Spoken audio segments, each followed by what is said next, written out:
റസൂലുള്ളാഹി തങ്ങൾ മരണപ്പെട്ടു എന്നറിഞ്ഞ വാർത്ത കേട്ടപ്പോൾ മഹാനായ ഉമർ ഇബ്നുൽ ഖത്താബ് റളിയല്ലാഹു അൻഹു പറയുന്നുണ്ട്, ഏതെങ്കിലും ഒരാൾ റസൂലുള്ളാഹി മരണപ്പെട്ടു എന്ന് പറയുകയാണെങ്കിൽ അവന്റെ തല ഞാൻ എടുക്കും.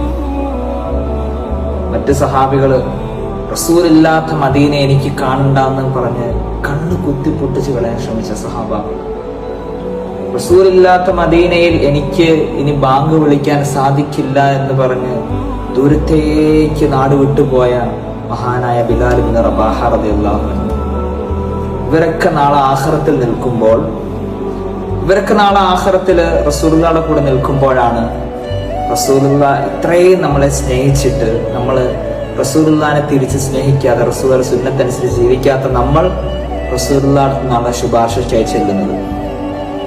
ഓർത്തു വയ്ക്കുക, നമ്മുടെ ജീവിതത്തിൽ നമ്മളെ ഏറ്റവും കൂടുതൽ സ്നേഹിച്ച ഒരാള് എന്തെങ്കിലും പ്രശ്നത്തിന്റെ പേരിൽ, എന്തെങ്കിലും പ്രശ്നമല്ല, വെറുതെ നമ്മൾ അയാളെ വെറുപ്പിച്ചു, കുറെ ഇഷ്ടപ്പെടാത്ത കാര്യങ്ങൾ ചെയ്തു, അവസാനം നമുക്കൊരാവശ്യം വരുമ്പം നമ്മൾ അയാളുടെ മുന്നിൽ ചെല്ലുമ്പോൾ നമ്മുടെ ഒരു എളുപ്യത്വം, തലകുനിച്ച് ചെല്ലുന്ന ഒരു സാഹചര്യം ഉണ്ടല്ലോ, അതായിരിക്കുമല്ലോ നമ്മുടെ നാളെ ആഖിറത്തിൽ പോകുമ്പോൾ അവസ്ഥ അല്ലെ.